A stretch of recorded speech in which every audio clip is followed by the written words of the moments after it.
Welcome to the Royal Aeronautical Society podcast. Today, I'm happy to introduce our guest, Jackson Smith. Jackson is not just a passionate pilot, but also the founder of Fantasy Wings, a mentoring program that empowers young people from Black, Asian, and minority ethnic backgrounds to break into the aviation industry. Growing up, Jackson dreamed of flying, but he faced challenges along the way. Despite this, he persevered, earned his pilot's license, and now he is on a mission to ensure that others don't have to navigate those hurdles alone. Through Fantasy Wings, he's helping countless young people discover their potential and realize that they can achieve their dreams no matter their background. Today, we're going to hear about Jackson's journey, the work he's doing to promote diversity in aviation, and the importance of representation. So, let's jump right in and welcome Jackson Smith. Hi, Jackson. Thank you for joining us today. How are you? Nice to be on your podcast. I'm very well, thank you. How are you? I'm very well, thank you so much. So, let's start with your childhood. Can you share more about your experiences that sparked your passion for aviation?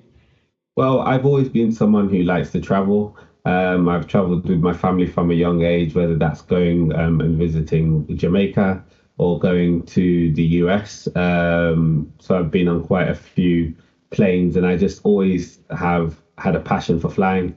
I've always loved planes. I've always wanted to fly them since as young as I can remember.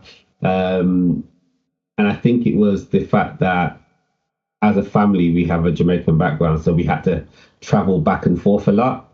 That's what got me into the flying bug and got me into the traveling bug. And as I've got older, I love to travel. I love to go to new places. So I'm always on planes, and I'm always fascinated by planes each and every time that I go on them. Amazing. Thank you so much.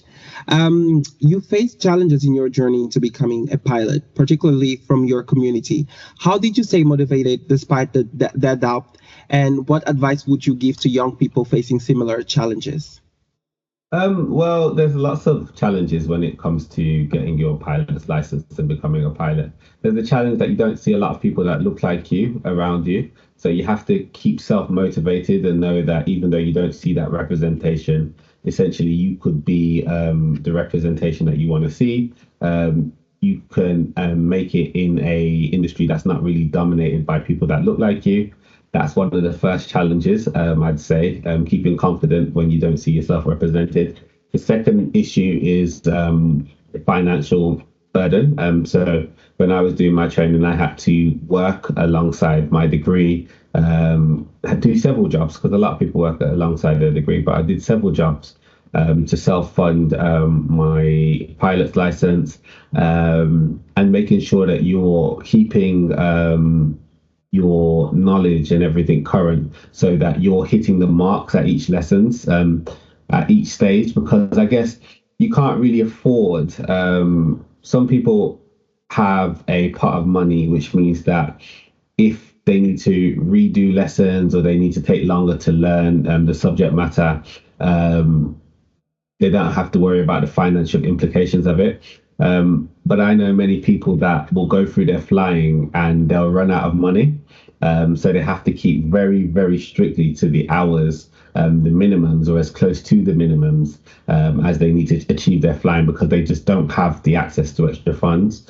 So I think a challenge for me was doing that work, raising the money to get my initial license and just keeping self-motivated. But the way that I overcame that is I knew what my mission and my goal was. I knew what I wanted to do when that came to becoming a pilot and the other goals and aspirations I have in life. I knew that this requires focus, determination, and I also have a lot of self-belief within myself. So I know that anything that anyone else can do, I can do. I've always believed that. I've never believed that I'm limited by what people say that I can achieve and what people say that I can't achieve. When I went through school, there were teachers that told me that I couldn't be a pilot. There were people that told me that I was being unrealistic, but I'm not motivated by other people's beliefs in me. I'm motivated by myself. So I think I would tell young people and people from minority backgrounds that have faced adversity and have faced people who doubt what it is that they're trying to achieve that nobody else's determination of your life matters. What you think you can achieve is what you can actually achieve. That is so true. Resilience is very important. Why do you think representation is so crucial in industries like aviation? Because you look for role models. Like a lot of people look for role models. They want to see people that look like them to know that it's something that they can achieve. Um, there is also the fact. There is also the not wanting to be the only one. So you want to have Mhm. peer colleagues that you can relate to and have conversations with. You don't want to be in a space that you feel like isn't designed for you to achieve or to thrive. And when you see people around you that look like you see more diversity, you see more people that are women in the industry, you see more people that are representative of groups which are typically underrepresented. You Mhm. then feel like, you know what, this is something that I can do. There's pioneers before me that have done it. And it just makes it like a more comfortable and a more trusting thing for you to attempt to do because you've seen the evidence in front of you. I mean, of course, in areas you're gonna have to be the pioneer yourself. Like you're gonna have to be the one that opens the door for others, because the door wasn't left open or because there isn't that representation. But a lot of people want to see pioneers before them, because it gives them that confidence boost to know that it's something that they can do. It's true. What inspired you to create Fantasy Wings, and what impact have you seen on the students involved? Well, I wanted to create Fantasy Wings because I wanted there to be a platform where those from underrepresented backgrounds, in terms of diversity, um, could see what it's like to be in the industry, could get all the Mhm. knowledge about being a pilot, being an engineer, being an air traffic controller, being a regulator, whatever that looks like for them. Take that knowledge in, learn from the experiences of those giving that knowledge, whether it be pilots, air traffic controllers, engineers, and know that the industry is something that's accessible to them and now have the knowledge to be able to do that. And I also wanted a platform where we could take away some of the barriers to flying by awarding a number of scholarships per year. And that's the reason why I created the Fantasy Wings program to address all of those barriers. I mean, our program, we have people on our program from all backgrounds, and I mean all backgrounds. And I'm happy to see young people coming, and it's not just young people, it's adults now. There's a lot of adults on our program. I'm happy to see people coming, taking in that knowledge and being a part of the pathway into aviation. Um, but I'm also happy to know that our program is predominantly those from underrepresented backgrounds because it means that when people are funneling into the industry, we're going to see a shift in the representation of the industry, and it's going to start to become an equal and a fair place for all to be able to work and to be able to enjoy and thrive. It's lovely and well done for that. We're glad to see that more organizations like yours are actually catering for minority groups. So well done. How important do you believe mentorship is for young people, especially those from underrepresented backgrounds? Very, very important, to be honest. I mean, some people don't have access to mentors, um, but I think that a mentor is something you can find if you go looking in the right places. So I think mentorship is quite important because, like, there are so many people out there with skills and knowledge which they have honed from years in the industry or years in their field. And it always makes you a better person if you learn from others, you learn about their experiences, you learn from their mistakes, and you learn things which are going to make your career easier, and it's going to be able to make it easier for you to be even able to access those careers. So I think mentorship is quite important. I think being a mentor and sharing the knowledge that you have with people is quite important rather than keeping everything to yourself because there's a lot of gatekeepers, people who become successful or they become quite high up within their industry or their respective field, and they don't want to bring people along with them. So I think being a mentor and bringing people along is quite important. And I think it's also quite important if you don't have the skills and you know, or you can find people who do have the skills that you're trying to learn, to ask for help and to ask those that are capable of mentoring you to mentor you. Not everyone's going to say yes, but you will find someone who will take the time to help you if you look. That's true. In your opinion, what are the biggest systemic barriers preventing people of color from entering the aviation industry, and how can we address these issues? But I think that a lot of people from minority backgrounds don't get shown that these are career choices that they can make. I mean, aviation is not really heavy on the school syllabus. Hmm. So when you look at people within aviation, you either have to be someone who has the travel bug, or you'll have to be someone who interfaces with people that work in the industry. And there's also already typically a lack of representation in the industry. So Hmm.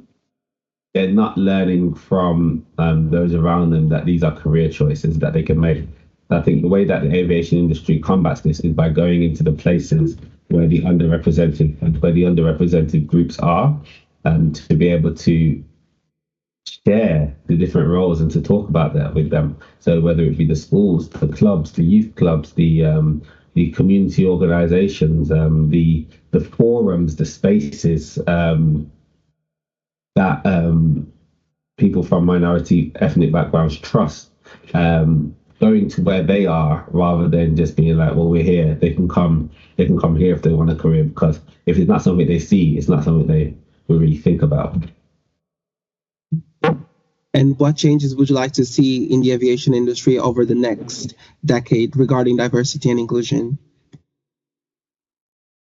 Just a more positive attitude towards it. Like, I feel like a lot of organizations think that when it comes to diversity, it is a group or groups of people saying, no, you need to change, and we want to take over this industry, and it's bad if you have um, people that are from this background, but not people. Like, what we're trying to say is that we want fair representation across the board.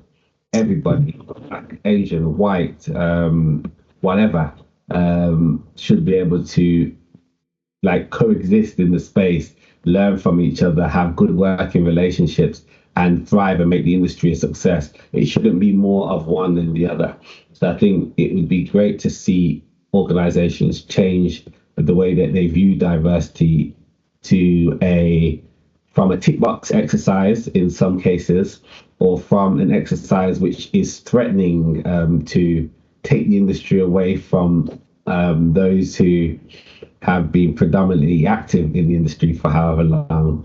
It would be good to take them away from that thought pattern to taking them to a place of, you know what, you can benefit from, not just because of the representation of underrepresented and people from minority ethnic backgrounds and people that are underrepresented in terms of their gender, but you also benefit from diversity of thought, a change in the way that decisions are made, because there are more people that are thinking about it from different life perspectives and different angles, a diversity of knowledge. And knowledge can be accrued anywhere. It doesn't just have to be accrued in schools and universities. A diversity of knowledge when it comes to making decisions, and a diversity of how things are approached. So there are so many organizational benefits to not seeing diversity as a tick box exercise, not seeing diversity as a threat, but understand that diverse groups are just trying to be a part of something which is special, and it's within the interest of your organization to open up to making the industry more inclusive. So those are the changes I would like to see. It's amazing, and thank you for your insights on that. Can you elaborate on the skills and knowledge students gain through the Fantasy Wings program? Yeah, they learn all about aviation in its entirety. Um, They learn all about engineering, leadership, communication, interview skills, how to become a pilot, air traffic control, regulation. They explore the airport environment. They learn all about aviation. And if there are things that we don't have included, that we constantly improve our program to give more in terms of knowledge to our young people. So they get the skills which makes up all the different roles within the aviation industry. So it's an all round and it's a very wide encompassing program where a number of young people after our program get a scholarship or a flying scholarship, or whatever scholarships it is we're giving out, and we give away more than 50 flying scholarships every year. But also, every young person that goes through our program graduates with a continual professional development (CPD) certification, which they could use on their CV, and a lot have used on their CV when it comes to getting into college, university, schooling, jobs. We have young people who have gone on to work for British Airways. We've got young people who have gone on to work for Virgin Atlantic. We've got young people that have gone on to work for like a lot of organizations in a lot of different spaces in aviation. So there's a lot that they gain from the Fantasy Wings program, and we're still trying to do more. That sounds amazing. And what advice would you give to young people from ethnic minority backgrounds who aspire to become pilots or pursue careers in aviation? It's similar to what I said earlier. Believe in yourself. If it's something you want to do, like you can achieve whatever it is that you want to achieve, you need to put yourself around the people that are in the industry that you want to see. You need to have conversations. You need to upskill yourself, whether it be going out and learning and picking up whatever knowledge you can on the industry. It doesn't have to be through Fantasy Wing. There's so many channels to learning about aviation. There's a lot of self-study that you can do. There's a lot that you can do in terms of your education, but just know that nobody else's limitations affect your life. Like, your destiny is decided by what it is that you want to achieve and how much you want to go and get it. So yeah, don't be limited by what others say you can achieve. You set your own path, follow your path, and you'll get where you want to go. That is very true. And finally, what is your ultimate vision for Fantasy Wings and its role in changing the landscape of aviation? I just want Fantasy Wings to be a platform where people come on the program, they learn all about aviation, and they filter into the industry as they're currently doing, but filtering into more roles within the industry, giving out more scholarships, making more opportunities for people to learn how to fly, more work experience. Like, we do a lot as it is, but we can always do more, and we want to do more. So just being that program that really motivates people to know that they can and have the knowledge to get into the aviation industry. Amazing. Thank you so much, Jackson, for being here today and sharing your story with us. It's really inspiring to hear how you've turned your passion for aviation into a mission to empower young people. The work you're doing with Fantasy Wings is so important, and it's clear that you're making a real impact. And before we finish this call, do you have any final thoughts or advice for our listeners, especially those who are dreaming of a career in aviation? Not really. Just be passionate, be determined, and you can achieve what it is you want to achieve. Like, just set your goals, surround yourself with people who want to achieve similar things to you or are also motivated by whatever it is that they want to do. Always upskill yourself. Like, always take the time to gain new knowledge. Don't be afraid to learn things that you don't know and learn from people who have more experience or know the things that would benefit you, and you'll get there. It's true. Well, perfect. Well, thank you again, Jackson. We hope you found this conversation as uplifting as we did. Don't forget to check out Fantasy Wings and support the amazing work Jackson is doing. Thank you so much. To our listeners, thank you for tuning in to this special episode. Be sure to celebrate Black History Month by reflecting on the contributions of Black professionals in our fields. Until next time, take care.